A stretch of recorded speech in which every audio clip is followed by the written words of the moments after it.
Hello student, आज के video में आप लोगों को क्रेब्स साइकिल के बारे में बताने जा रहे हैं। Krebs cycle NEET point of view से बहुत इंपॉर्टेंट इस पे क्वेश्चन आता है। क्रेब्स साइकिल से जो क्वेश्चन आता है तो बन सकता है क्रेब्स साइकिल आल्सो नोन है। क्रेब्स साइकिल का दूसरा नाम क्या है? क्रेब्स साइकिल सेल के अंदर किस जगह होती है? इसकी खोज कौन किया? इसमें कितनी एटीपी बनती है? कितने स्टेप में इन्वॉल्व है? कितनी जगह डीकार्बोक्सिलेशन हुआ? कितनी जगह NADH रेड्यूज होकर NADH प्लस से चाइन बदल गया? कितनी जगह FADH2 बना? कितनी जगह डायरेक्ट एटीपी बना? कितना इनडायरेक्ट एटीपी बना? ये सब इस पे क्वेश्चन आते हैं। तो आइए बात करते हैं। सबसे पहले जो ग्लूकोज होता है, याद करिए, सबसे पहले जो ग्लूकोज है यही सेलुलर रेस्पिरेशन का एक पाथ में इंटर करता है। तो जब ग्लूकोज माने टूटेगा, कन्वर्ट होगा, तो इससे ग्लूकोज से पायरुविक एसिड बनता है। Glucose change into pyruvic acid और पायरुविक एसिड से फिर एसिटिल कोएंजाइम का फॉर्मेशन होता है। जो एसिटिल कोएंजाइम बना, पहले तो देखिए ग्लूकोज में 6 कार्बन है, पायरुविक एसिड में 3 कार्बन है और एसिटिल कोएंजाइम में 2 कार्बन होता है। यहां पर ये बात को देखें, ग्लूकोज से जब पायरुविक एसिड बना, इसको कहते हैं ग्लाइकोलिसिस द्वारा बना। और ये पायरुविक एसिड फिर सेल के अंदर जब इंटर किया माइटोकॉन्ड्रिया के मैट्रिक्स में, तो ऑक्सीजन की प्रेजेंस में अब ये एसिटिल कोएंजाइम बदल गया, तो इसका नाम दिया गया ऑक्सीडेटिव डीकार्बोक्सिलेशन कहते हैं।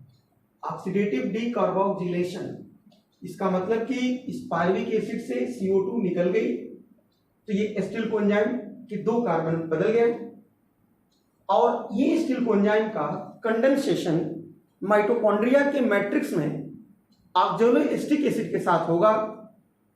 इसका मतलब कि जो ऑक्सैलोएस्टिक एसिड होगा, ऑक्सैलोएस्टिक एसिड एक 4 कार्बन का कंपाउंड और इस 2 कार्बन कंपाउंड के साथ मिलके ये बनाएगा साइट्रिक एसिड। साइट्रिक एसिड का फॉर्मेशन हुआ, तो जो साइट्रिक एसिड बना कितने कार्बन का है? 6 कार्बन का कंपाउंड बना। तो क्रेब्स साइकिल का पहला यही प्रोडक्ट बनता है, साइट्रिक एसिड। याद रखिएगा, ग्लाइकोलिसिस के बाद पायरुविक एसिड बना, पायरुविक एसिड डीकार्बोक्सिलाइज होकर के एसिटिल कोएंजाइम बना है, एसिटिल कोएंजाइम कंडेंसेशन ऑक्सैलोएस्टिक एसिड के साथ हुआ तो साइट्रिक एसिड बना। तो क्रेब्स साइकिल का पहला कंपाउंड कौन है? Citric acid. क्रेब्स साइकिल की डिस्कवरी जो है ये बता सकते हो, Krebs cycle discovered by Hans Krebs. Hans Krebs ने इसकी डिस्कवरी किया, उनके नाम पर इसको क्रेब्स साइकिल कहा गया। और क्रेब्स साइकिल की डिस्कवरी पिजन में किया गया, बर्ड्स के अंदर। और अब क्रेब्स साइकिल को कई नामों से जाना जाता है। तो देखिए, पहला तो नाम इसमें ये दिख सकते हैं, Krebs cycle is known as, Krebs cycle is known as, मतलब किस किस नाम से जानते हैं? तो देखिए, फर्स्ट नाम लिख सकते हैं आप लोग। पहला प्रोडक्ट जो बना साइट्रिक एसिड, तो उसके नाम पर रख सकते हैं साइट्रिक एसिड साइकिल कहते हैं। Second, tricarboxylic acid TCA cycle भी कहते हैं। चूंकि माइटोकॉन्ड्रिया के मैट्रिक्स में होता है, इसलिए इसको माइटोकॉन्ड्रियल रेस्पिरेशन भी कहते हैं। Mitochondrial respiration. और इसमें जितने भी एसिड हैं सभी ऑर्गेनिक एसिड हैं, इसलिए इसका नाम देते हैं organic acid cycle. Organic acid cycle. तो आपने यहां देखा कि Krebs cycle discovered by Hans Krebs. First product of Krebs cycle citric acid known as citric acid cycle. TCA cycle, Krebs cycle known as TCA cycle. अब इसका देखिए flow charts आपको दिखा रहे हैं कि जो एसिटिल कोएंजाइम का जो फॉर्मेशन हुआ है ऑक्सीडेटिव डीकार्बोक्सिलेशन से, ये acetyl coenzyme 4 carbon compound oxaloacetic acid के साथ मिलके साइट्रिक एसिड बनाया, जो 6 कार्बन का कंपाउंड है। ये साइट्रिक एसिड सिस-एकोनिटिक एसिड में बदल गया। सिस-एकोनिटिक एसिड आइसोमराइज होकर आइसोसाइट्रिक एसिड बदल गया। इस जगह NAD प्लस रेड्यूज होके NADH प्लस के अंदर बदल गया। और ऑक्सैलोसक्सेनिक एसिड में कन्वर्ट हुआ, ये भी 6 कार्बन का है। तो ऑक्सैलोसक्सेनिक एसिड का डीकार्बोक्सिलेशन होगा तो ये CO2 यहां से निकली, तो अल्फा कीटोग्लूटरिक एसिड में बदला जो 5 कार्बन का कंपाउंड है। फिर अल्फा कीटोग्लूटरिक एसिड के डीकार्बोक्सिलेशन होने से सक्सेनिल कोएंजाइम का फॉर्मेशन हुआ, तो सक्सेनिल कोएंजाइम भी ये 4 कार्बन का कंपाउंड हुआ। इसका मतलब कि क्रेब्स साइकिल में 2 प्लेस पर डीकार्बोक्सिलेशन होगा, एक अल्फा कीटो के पहले, अल्फा कीटोग्लूटरिक एसिड के बाद। फिर सक्सेनिल कोएंजाइम सक्सेनिक एसिड में कन्वर्ट हुआ, वहां पर एक बहुत इंपॉर्टेंट क्वेश्चन है। एंजाइम का नाम होता है सक्सेनिक डिहाइड्रोजनेज और एक क्रेब्स साइकिल का मार्कर एंजाइम होता है। यही एक लौता एंजाइम माइटोकॉन्ड्रिया के मैट्रिक्स में नहीं है, बाकी सभी एंजाइम माइटोकॉन्ड्रिया के मैट्रिक्स में है और सक्सेनिक डिहाइड्रोजनेज माइटोकॉन्ड्रिया के इनर मेम्ब्रेन में पाया जाता है।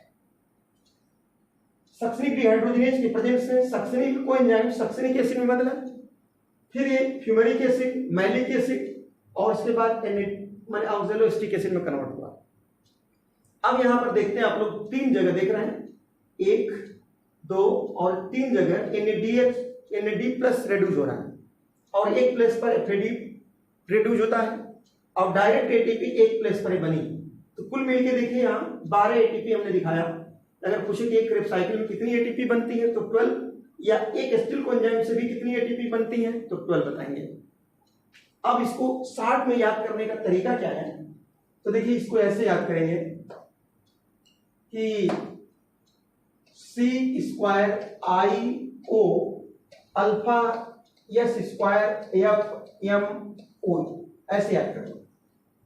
इसका मतलब क्या निकला, तो जिसे देखिए यहां पर जो C लिखा है, C का मतलब होता है साइट्रिक एसिड, C माने citric acid.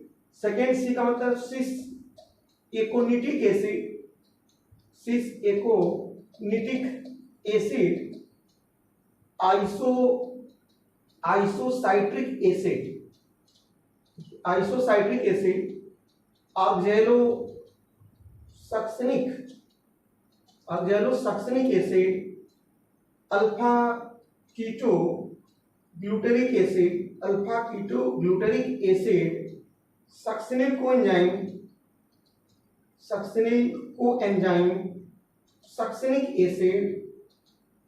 Succinic acid, fumaric acid, उसके बाद मैलिक एसिड और लास्ट में ऑक्सैलोएसिटिक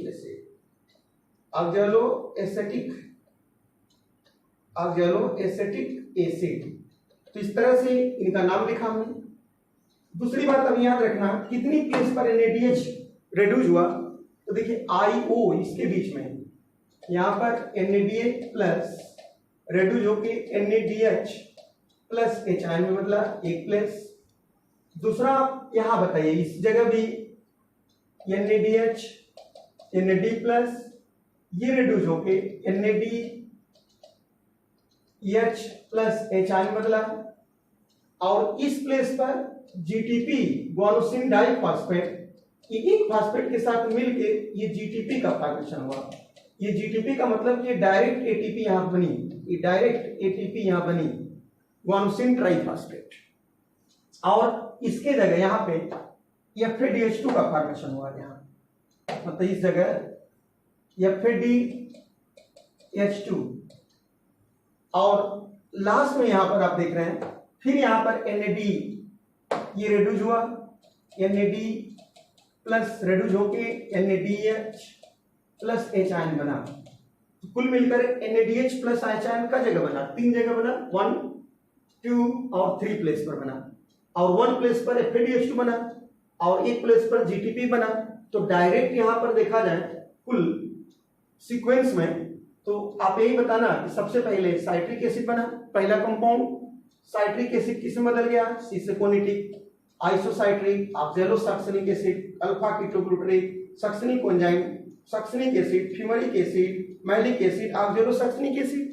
यहाँ पे क्वेश्चन आता है कि अल्फा कीटोग्लूटरिक एसिड एक 5 कार्बन का कंपाउंड है, और इसके ऊपर जितने भी हैं सब 6 कार्बन है, और इसके बाद जितने भी हैं सब 4 कार्बन है, तो कभी कभी एक कार्बन के नंबर पे नीट में क्वेश्चन पूछे जाते हैं, इसमें कितने कार्बन हैं, कहां पर NADH ऑक्सीडाइज हुआ, NAD+ रेड्यूस हुआ, कहां पर डायरेक्ट ATP बना, ये सब क्वेश्चन इस पे क्रेब्स साइकिल से रहते हैं। और इससे जो रिलेटेड क्वेश्चन होते हैं उसको देखिए हम यहाँ पर आपको बता दे रहे हैं क्या क्या क्वेश्चन देखिए बने। पहली बात तो क्रेब्स साइकिल आल्सो नोन है, तो क्रेब्स साइकिल को हम क्या कहते हैं तो यही बता देंगे। क्रेब्स साइकिल नोन है TCA cycle, Krebs cycle also known है TCA cycle. Krebs cycle occur in matrix of mitochondria, matrix of mitochondria, mitochondria की मैट्रिक्स में क्रेब्स साइकिल होती है। डीकार्बोक्सिलेशन टेक प्लेस, तो बताएंगे 2 प्लेस, ये 2 प्लेस पर डीकार्बोक्सिलेशन होगा, जहां पे 2 CO2 एक मतलब एसिटिल कोएंजाइम से रिमूव होगी पर एसिटिल कोएंजाइम से, या एक क्रेब्स साइकिल में 2 CO2 डीकार्बोक्सिलाइज होती है। नंबर ऑफ NADH कितने होंगे तो 3 होंगे, 3 NADH प्लस H ये बनते हैं, और इनके द्वारा एक NADH के कंप्लीट ऑक्सीडेशन से 3 ATP मिलती है, तो 3 × 3 करेंगे तो ये बताएंगे कुल 9 ATP का फॉर्मेशन इससे हुआ। FADH2 एक प्लेस पर बनता है, 1 प्लेस पर 1 FADH2 बनता है, और एक FADH2 के द्वारा देखिए 1 FADH2 के द्वारा 2 ATP बना, इसका मतलब कि 2 ATP यहां फॉर्मेशन हुआ। और number of ATP direct synthesise, तो यहां पर GTP बनती है भाई, GTP, और ये GTP बराबर ATP, तो यहां ATP कितना हुआ तो 1 बताएंगे। इस तरह से कुल मिला के इनको हम बोलते हैं इनडायरेक्ट, मतलब इनडायरेक्ट ATP बना, और इसको हम बोलते हैं क्या, डायरेक्ट ATP का फॉर्मेशन हुआ। तो एक क्रेब्स साइकिल में डायरेक्ट ATP 1 और इनडायरेक्ट ATP 11, अब टोटल ATP 12। इसके बाद है number of indirect ATP synthesise, तो बताइए दिया आपको 11 ATP इनडायरेक्ट बनती है, और total ATP produce from 1 Krebs cycle, तो 12 ATP का फॉर्मेशन होता है एक क्रेब्स साइकिल से। और फर्स्ट कंपाउंड क्रेब्स साइकिल का तो उसका नाम देते हैं साइट्रिक एसिड, पहला कंपाउंड जो बनता है उसका नाम होता है साइट्रिक एसिड, और इसी साइट्रिक एसिड के नाम से ही साइट्रिक एसिड साइकिल भी कहते हैं। हाउसकीपिंग एंजाइम बहुत इंपॉर्टेंट क्वेश्चन है नीट के लिए, इसका कौन होगा, तो यही है एंजाइम का नाम है सक्सेनिक डिहाइड्रोजिनेज, सक्सेनिक डिहाइड्रोजिनेज। ये एंजाइम माइटोकॉन्ड्रिया के इनर मेम्ब्रेन में पाया जाता है, ये माइटोकॉन्ड्रिया के मैट्रिक्स में नहीं पाया जाता है। तो इस तरह से आप लोग क्रेब्स साइकिल के बारे में स्टडी किया। इस तरह से ये वीडियो को आप लोग अच्छा लगे देखें, लाइक करें, सब्सक्राइब करें, शेयर करें। इस तरह से और भी हम वीडियो अपलोड करते जाएंगे टॉपिक वाइज, इसको अच्छा से आप लोग पढ़ें। थैंक्स।